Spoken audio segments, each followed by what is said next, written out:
एही भिडियोटी केवल शिक्षणीय सूचना पाई कौनसी निष्पत्ति नेबा पूर्वरु दयाकरी ऑफिशियल वेबसाइट जांच करंतु। ओडिशा सरकारी अपडेट एथिपाई दायी रहिबो नाही। जय जगन्नाथ दर्शक बंधु, सुभद्रा योजनार पंचम किस्ती को लेकिन आसी जाइछि वर्तमान सबुठ बड़ अपडेट। आज आम से अपडेट उपरे कंप्लीट डिस्कशन करिबा। राज्य सरकार एवं उपमुख्यमंत्री वर्तमान फाइनल कर देइछन्ति जे केबे मिलिबो 5000 टंका। किंतु खुशी खबर सहित एक बड़ सतर्क सूचना मध्य आसी जाइछि। लक्ष लक्ष महिला फॉर्म एवं पेंडिंग पोजिशन रे अछि। आज रे स्वतंत्र एवं विस्तृत वीडियो रे मु केवल तारीख विषय आपन को कहबेनी, तार सहित फॉर्म काहेकि आपण मानकर पेंडिंग अछि ताकू किभଳି भाबरे आपण माने ठीक करि परिबे।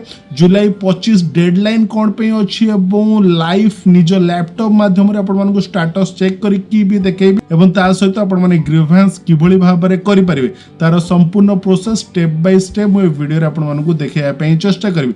नमस्कार दर्शक बंधु, मु आपण मानको स्वागत करछि आपण मानकर प्रिय यूट्यूब चैनल ओडिशा सरकारी अपडेट को। जदि आपण माने प्रकृत रे सुभद्रा योजनार सठिक खबर खोजुचंती तेबे वीडियोटी केवल आपण मानक पई, तेनु शेष पर्यंत वीडियो को निहाती भाबरे देखंतु एवं तळे थिबा सब्सक्राइब बटन को एबे ही क्लिक करि दियंतु एवं जो साइट रे अछि बेल आइकन ताको प्रेस करी नोटिफिकेशन बटन को भी ऑन कर दियंतु। तो चलंतु स्टार्ट करिवा आज रे वीडियो। तो फ्रेंड्स, गतकाली लोकसभा भवन रे उपमुख्यमंत्री श्रीमती प्रभाती परिडांक अध्यक्षता रे एक गुरुत्वपूर्ण बैठक बसतिला। से बैठक रे निष्पत्ति निया जाइछि जे आसंता राखी पूर्णिमा रे महिला मानकर पंचम किस्ती बाबद 5000 टंका सीधा सड़क के बैंक अकाउंट को पठा जिवो। एबे आसंतु किछि गुरुत्वपूर्ण डाटा ऊपर हमें नजर पकेबा।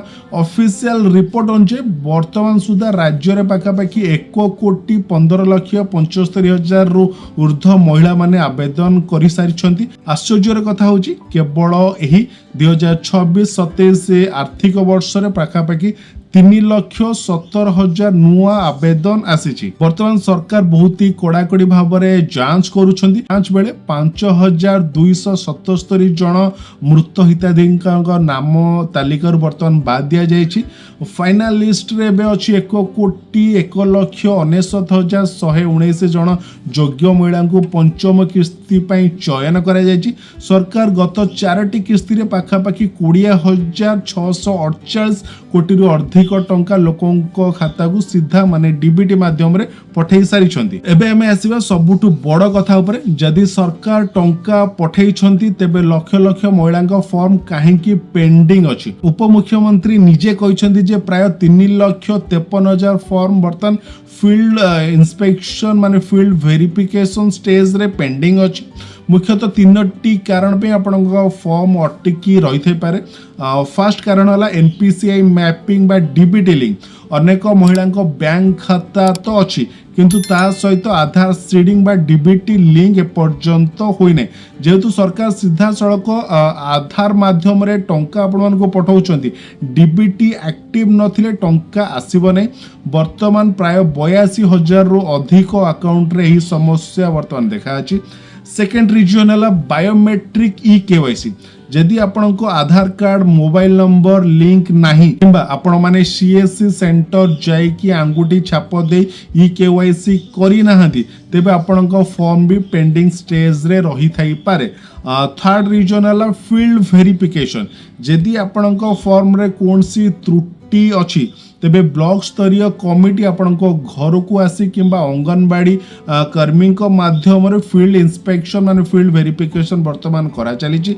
थरे से मानक रिपोर्ट आसी गला पर आपण को फॉर्म अप्रूव होई जिवो। तो सेति पे सरकार एक बहुत बड़ कड़ा डेडलाइन वर्तमान जारी करछंती। तो मुख्यमंत्री समस्त जिलापाल एवं विभागीय अधिकारी को निर्देश दैछंती जे आसंता जुलाई 25 तारीख सुधा जेमिति समस्त पेंडिंग एप्लिकेशन एवं फील्ड वेरिफिकेशन काम शेष होई जिबा दरकार। तो दर्शक बंधु, यार अर्थ होची आपनक पाखरे आउ बेसी समय नाही। जदि आपनकर पेंडिंग काम जुलाई पूर्वरु न सरे तेबे राखी पूर्णिमा दिन जेतेबेले समस्त अकाउंट को 5,000 टंका आसीबो किंतु आपनक अकाउंट को 5,000 टंका आसीबो नाही। किंतु एबे हमें लाइव देखिबा किभଳି भाबरे आपण माने निज फॉर्म को चेक करि परिबे ता पुणी घरे बसी। फर्स्ट प्रथमे ब्राउजर रे खोलंतु subhadra.odisha.gov.in। सेकेंड ट्रैक स्टेटस किंबा सिटीजन लॉगिन ऊपर क्लिक करंतु। थर्ड रे निजर आधार नंबर दियंतु एवं मोबाइल को आसीथिबा ओटीपी को देकी लॉगिन करि नियंतु। लॉगिन कला पर जदि स्टेटस अप्रूव देखौची तेबे आपन को आ किछि करिवार नाही। तो जदि स्टेटस पेंडिंग अछि तेबे तळे लेखा थिबा केउ कारण रो पेंडिंग अछि, उदाहरण स्वरूप एनपीसीआई नॉट मैप्ड किंबा ईकेवाईसी पेंडिंग, ताको भलो भाबरे चेक करि नियंतु। यदि आपन मानकर एनपीसीआई नॉट मैप्ड देखौची ताले आपन माने बैंक को जाय कि आधार सीडिंग करे नियंतु एवं जदि ईकेवाईसी पेंडिंग देखाउची ताले निकटस्थ सीएससी सेंटर किंबा मो सेवा केंद्र जाय कि केवाईसी ताको कंप्लीट करांतु। एमे कथा अभिषेक माने ग्रीवेंस किभली भाबरे करिवे। जदि आपनकर सब ठीक अछि तथापि पेंडिंग देखाउची तेबे सरकार एक अभियोग प्रकोष्ठ मध्य आरंभ करिसंती।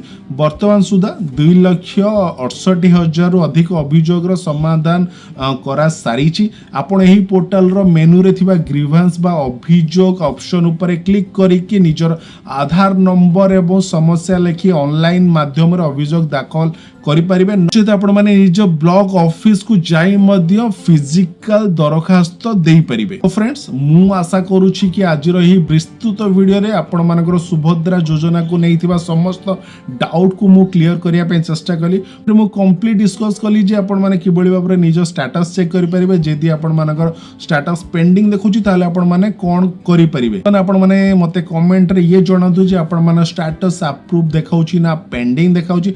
जेदी पेंडिंग देखौची तेबे कोन रीजन लेखा जायची आपण माने कमेंट करंतु एवं मु प्रतिटी कमेंट को पढिबी एवं आपण को रिप्लाई माध्यम रे सहाय्य करिया पे चेष्टा करिबी।